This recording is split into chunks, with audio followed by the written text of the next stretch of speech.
बंदरगाह भी विकसित करने का है प्रस्ताव। पूर्वांचल में एम्स खोलने का प्रस्ताव भी। बजट में लखनऊ और अहमदाबाद को मेट्रो की सौगात। केंद्र सरकार ने आवंटित किया 100 करोड़ का बजट। बनारस के बुनकरों को भी 50 करोड़ मिले।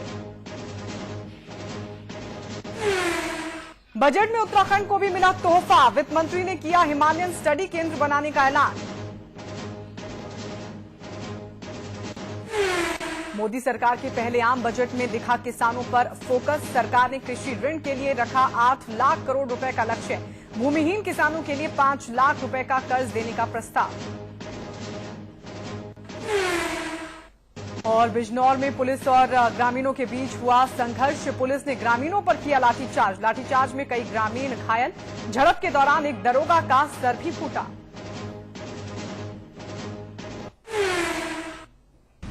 वित्त मंत्री ने खोली घोषणाओं की पोटली। क्या आम आदमी को खुश कर पाए जेटली? क्या रहा मोदी सरकार के पहले बजट में खास? क्या पूरी हो पाई अच्छे दिनों की आस? जी हां, क्या पूरी हो पाई अच्छे दिनों की आस? आप देख रहे हैं बिग बुलेटिन और मैं हूं आपके साथ गायत्री शर्मा।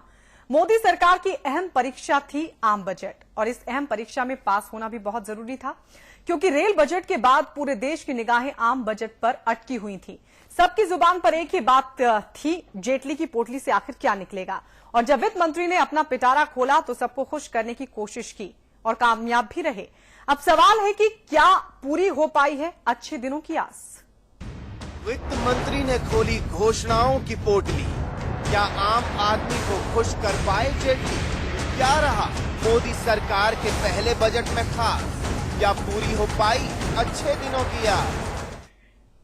दरअसल मोदी सरकार के वित्त मंत्री अरुण जेटली ने वित्तीय वर्ष 2014-15 का बजट पेश किया। किसान, गरीब, सबकी योजनाओं के साथ मिडिल क्लास को जहां इनकम टैक्स में छूट दी, तो वहीं एफडीआई और निजी क्षेत्र के सहारे अर्थव्यवस्था को पटरी पर लाने की कोशिश भी की। अब सवाल फिर वही कि क्या इस बजट से आएंगे अच्छे दिन?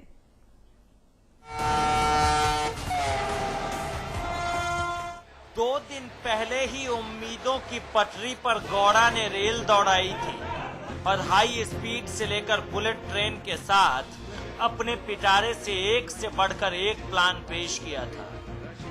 बारी अब वित्त मंत्री की थी। आस अब अरुण जेटली से ही थी। देश की निगाहें भी जेटली की पोटली पर आकर टिक गई। एक तो उम्मीदों का उबाल और ऊपर से जज्बातों का ज्वार भाटा, उस पर भी अंदर तक चुभती महंगाई के दर्द के बीच आस और उम्मीद बस इतनी सी कि अच्छे दिन अब तो जरूर आएंगे। वैसे भी सरकार कड़वी दवा कब तक पिलाएंगे? हालांकि वित्त मंत्री की ये कवायद तारीफ के काबिल है कि वित्त मंत्री उम्मीदों को टूटने नहीं दिया। आम आदमी से लेकर गरीब और किसान से लेकर कारोबारी तक सबको कुछ न कुछ जरूर दिया। चलिए आपको जेटली के बजट की कुछ बड़ी बड़ी योजनाओं से रूबरू कराते हैं। बजट की बड़ी बातें।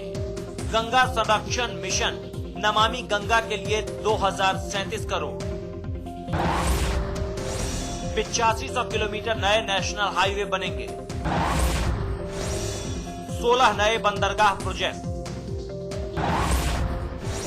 गंगा में इलाहाबाद के हल्दिया तक जहाज चलेंगे। वाराणसी के बुनकरों के लिए 50 करोड़ का फंड। 4% कृषि दर हासिल करने का लक्ष्य। कमजोर तबकों को सस्ता चावल गेहूं मुहैया कराना प्राथमिकता। किसान टेलीविजन के लिए 100 करोड़ रुपए। कृषि कर्ज के लिए 8 लाख करोड़ रुपए का लक्ष्य। 500 करोड़ के महंगाई फंड का ऐलान। अहमदाबाद और लखनऊ में मेट्रो के लिए 100 करोड़ रुपए। मदरसों के आधुनिकीकरण के लिए 100 करोड़। देश में 5 नए आईआईटी और 5 नए आईआईएम के लिए 500 करोड़। 4 नए एम्स के लिए 500 करोड़। प्रधानमंत्री सड़क योजना के लिए 14,000 करोड़ रुपए। ग्रामीण उद्यमिता के लिए 100 करोड़। सरदार पटेल की मूर्ति के लिए 200 करोड़। 2019 तक हर घर में शौचालय की योजना, 7,060 करोड़ रुपए नए शहरों के लिए, बीमा क्षेत्र में एफडीआई 26% से बढ़ाकर 49% तक। अब वित्त मंत्री जी की माने तो गरीब, किसान और कारोबार में सुधारों के सूत्रपात के साथ ये बजट विकास की बेला पर एक नई शुरुआत है। Well, our object was to revive the economy. The manufacturing sector has to grow. We didn't want to burden the common man. We had to clear up a lot of issues unresolved which the UPA had left behind. अब सरकार भले ही चीख चीख कर दुहाई दे, लेकिन विरोधियों का मन तो ये बात कतई मानने को तैयार नहीं है। कोई इसे निराशाजनक बता रहे हैं तो कोई आम आदमी से धोखा। मूर्ति वाली बात पर तो बहन जी के दिल का दर्द भी बाहर आ गया। इन्होंने बजट में कहा कि सरदार पटेल की मूर्ति के लिए 200 करोड़ रुपए की व्यवस्था की जाएगी। जब यही कार्य बीएसपी की सरकार उत्तर प्रदेश में करते हैं तो इसको कहते हैं जनता के पैसे का दुरुपयोग है। बजट में कुछ है ही नहीं।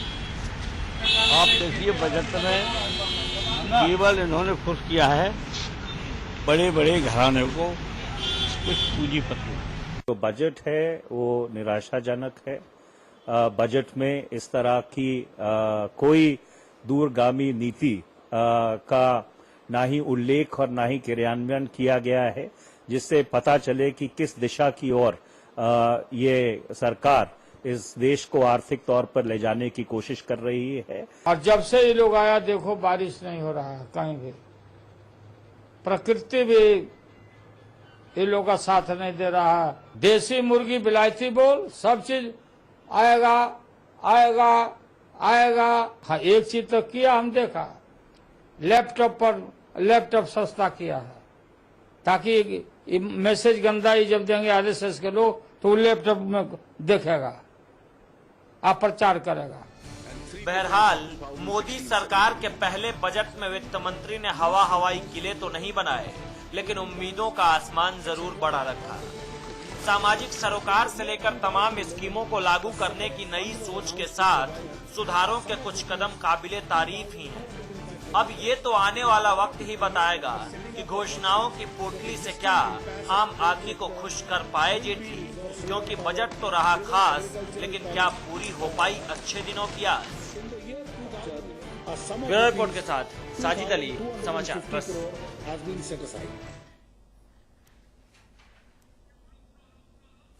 बिल्कुल, तो सवाल वही है कि क्या आम आदमी के अच्छे दिनों की जो आस है वो इस बजट के आने के बाद क्या पूरी हो पाई है। तमाम खास मेहमान हमारे साथ जुड़ चुके हैं। हमारे साथ बीजेपी के प्रदेश अध्यक्ष लक्ष्मीकांत वाजपेयी मौजूद हैं। इसके अलावा निर्दलीय विधायक लखनऊ से रूबी प्रसाद हमारे साथ हैं। इसके अलावा आपको बता दें कि नोएडा स्टूडियो से हमारे साथ अर्थशास्त्री प्रदीप एस साहानी जुड़ चुके हैं। कृषि विशेषज्ञ जगपाल सिंह भी हमारे साथ हैं और वहीं देहरादून से हमारे साथ उत्तराखंड उद्योग परिसंघ के अध्यक्ष पंकज गुप्ता और हमारे मैनेजिंग एडिटर अमिताभ अग्निहोत्री जी भी हमारे साथ जुड़ चुके हैं। सबसे पहले प्रदीप एस साहानी जी आपके पास आना चाहूंगी। अर्थव्यवस्था के लिहाज से ये बजट कैसा है? लगभग 50 दिन गवर्नमेंट को हुए हैं अभी सरकार में आए हुए यहाँ पे, और सबसे मेन इनका इशू था डेवलपमेंट का। अब डेवलपमेंट के लिए इन्होंने सबसे पहला जो इस बजट के अंदर जो काम जो करा है, जैसे एफडीआई का इन्वेस्टमेंट के लिए और मैन्युफैक्चरिंग सेक्टर को बूस्ट करने के लिए जी, प्लस इनका जो फंड्स को जनरेट करने की तरफ इन्होंने एक स्टार्ट करा है, क्योंकि इतने शॉर्ट पीरियड में सारी चेंजेस नहीं हो सकती थी। इस पीरियड के अंदर इन्होंने एक स्टार्ट करा है कि धीरे धीरे करके इसको ग्रोथ को अपना, ताकि एक टारगेट जो उन्होंने बनाया 7-8% जीडीपी का, उस तरफ चलने की तरफ अग्रसर हुए हैं ये। उसमें इन्होंने मैन्युफैक्चरिंग सेक्टर की ग्रोथ के उसमें जैसे कोई ड्यूटीज नहीं बढ़ाई, एक्साइज जैसे डाउन करी हैं, ड्यूटीज और कम करी हैं, टैक्सेस में टैक्स में कोई चेंजेस इतनी नहीं करी। दूसरी चीज ये कि इसमें जैसे एम्प्लॉयमेंट जनरेशन के लिए जैसे इन्होंने मैन्युफैक्चरिंग सेक्टर प्लस एफडीआई को जो इन्वेस्टमेंट बढ़ाने के लिए वो करा है, एम्प्लॉयमेंट जनरेशन से ऑटोमेटिकली साथ में और इकोनॉमी में बेनिफिट मिलेगा इस चीज का। बाकी लोगों को जो इस टाइम शॉर्ट ड्यूरेशन में ये बेनिफिट था, चाहिए था टैक्स में, तो उन्होंने फॉर द टाइम बिंग जैसे 2 लाख से सीधी 2.5 लाख की जो छूट दी है, प्लस इन्होंने 80C में एक डिडक्शन जो है वो 1 लाख से 1.5 लाख कर दी है। लगभग एवरेज देखा जाए तो 15,000 20,000 रुपए जो 7.5 लाख रुपए 10 लाख की रेंज में जो लोग चल रहे हैं उनको इसका बेनिफिट मिलता है। 5 लाख रुपए तक में किसी को कोई टैक्स का वो नहीं जाता। प्लस जो हाउसिंग सेक्टर को प्रमोट करने के लिए जो सेल्फ ऑक्युपाइड हाउसेज हैं, इसमें इन्होंने 1.5 लाख से इंटरेस्ट की जो छूट है वो 2 लाख की करी है। इसमें हाउसिंग सेक्टर को एक जंप मिलता है, ये एक और एडवांटेज उसके अंदर गया है। और बाकी जो इन्होंने सर्विस टैक्स में इस टाइम कोई ऐसा कोई चेंजेस इस टाइम नहीं लेके आए, क्योंकि अब अर्थव्यवस्था के लिहाज से कैसा है बजट? ये पॉजिटिव फील के साथ है, ग्रोथ की तरफ चलने के लिए, ग्रोथ पे चलने के लिए। वो देखने वाली बात होगी चलता है कि नहीं चलता। हमारे साथ जगपाल सिंह जो कि कृषि विशेषज्ञ हैं वो भी हमारे साथ हैं। जगपाल सिंह जी, आप तो कृषि विशेषज्ञ हैं, आज बजट पेश किया गया वित्त मंत्री की तरफ से, किसानों के लिए क्या खास रहा? देखिए, ये जो सरकार का बदलाव आया था जी, वो बदलाव के लिए आया था कि कोई बदलाव होगा। लोगों ने इसी आशा से वोट दी थी, किसानों ने भी वोट दी थी। और बजट में अगर मैं सरसरी तौर पे एग्रीकल्चर के बारे में मैं देखूं जी, तो मुझे 10-1 हजार करोड़ रुपए टोटल, जबकि 6 लाख गांव हैं हमारे देश में जी, और भी कुछ दो छोटी मोटी, कहीं 100 करोड़ कहीं 500 करोड़ का इन्होंने बजट रखा है जी। वो प्रतीकात्मक दृष्टि से कह सकते हैं कि इसमें कुछ ठीक है, वे रुझान इन्होंने दिखाया है। अदरवाइज ये एक ऊंट के मुंह में जीरे के बराबर बजट कृषि के लिए इन्होंने रखा है जी। कोई भी ऐसी, इन्होंने एक हेल्थ कार्ड की बात कही है। हेल्थ कार्ड तो सारे देश में बहुत दिन से इशू हो रहे हैं, ये कोई नई बात नहीं है। सबसे पहले इन्होंने पहले जो बजट पेश हुए हैं, जो पहले की सरकारें करती रही हैं, और अब के बजट में कृषि की बेहतरी के लिए, किसानों के लिए क्या खास आपको नजर आता है? 4% ग्रोथ रेट वो कहते थे, 4 इन्होंने कहा है। गुजरात में 11 की बात करते थे कि भाई 11% ग्रोथ रेट है, वो यहाँ तो नहीं रखा इन्होंने। ठीक है, चलिए ठीक है। अमिताभ जी हमारे साथ लगातार बने हुए हैं। एक चीज और मैं कहना चाहूंगा जी कि इन्होंने 7% किसानों के ब्याज ऋण की बात की है जी। ये ऑलरेडी 7% पे बिल मिल रहा है, और जो टाइम पे पेमेंट करते हैं उन्हें 3% की छूट मिलती है जी। इसमें कोई उद्यमी के लिए कोई इस परसेंट कोई मतलब नई बात खेती की हमें तो चलिए ठीक है, यानी कुछ नया नहीं है बजट में, हालांकि कहा जा रहा है। हमने अर्थव्यवस्था के बारे में भी जाना, और भी बातचीत हम करेंगे, किसानों के बारे में जाना। अमिताभ जी, कॉमन मैन की बात की जाए, अरुण जेटली ने कहा अपनी बाइट में, उन्होंने कहा कि हम जब बजट पेश कर रहे हैं तो उस बजट में हमने कॉमन मैन पर कोई बोझ नहीं डाला, हम कॉमन मैन पर बोझ नहीं डाल सकते। लेकिन क्या इस बजट में कॉमन मैन के लिए कुछ है? गायत्री, मुझे लगता है जितने मेहमान हमारे साथ हैं ना, एक बार वो सब अपनी अपनी टिप्पणियां कर दें, तब जो मेरे पास सवाल है वो सवाल उनके सामने रखो।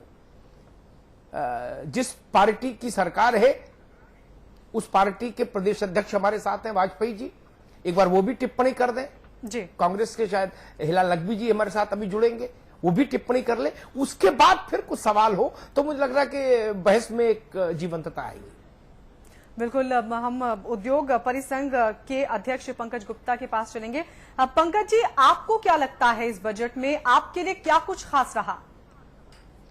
देखिए, मेरा मानना यह है कि जो गिवन सर्कमस्टांस में जो बजट पेश किया गया है, मेरे हिसाब से ये संतुलित बजट है जी। और मैन्युफैक्चरिंग सेक्टर जो कि पिछड़ रहा था उसको ग्रोथ देने के लिए बहुत सारे प्रयास इस बजट में किए गए हैं जी। चाहे एफडीआईज के लिए कुछ और रास्ता खोला गया है, चाहे 10,000 करोड़ का जो एमएसएमई के लिए venture capital fund startup entrepreneurs के लिए, जिससे कि हम एंटरप्रेन्योरशिप को और बढ़ावा दे सकेंगे इस देश में, वो एक बहुत अच्छा कदम वित्त मंत्री जी द्वारा उठाया गया है।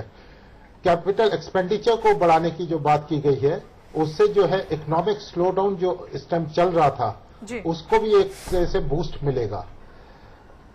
कैपिटल एक्सपेंडिचर में न केवल रोड्स की बात की गई है, जल मार्ग की जो नई बात की गई है, मैं समझता हूं कि एक अच्छा पॉजिटिव कदम जो है सरकार द्वारा उठाया गया है। इसी प्रकार यानी जो उद्योग MSME का खासा ध्यान रखा गया, उद्योगों के लिए खासा ध्यान दिया गया इस बजट में। रूबी प्रसाद जो कि निर्दलीय विधायक है वो भी हमारे साथ हैं, आपसे जानना चाहेंगे आपको कैसा लगा बजट? आज जो बजट पेश किया गया जिसके चलते लोगों ने वोट दिया था मोदी सरकार को, मोदी सरकार ने कहा था अच्छे दिन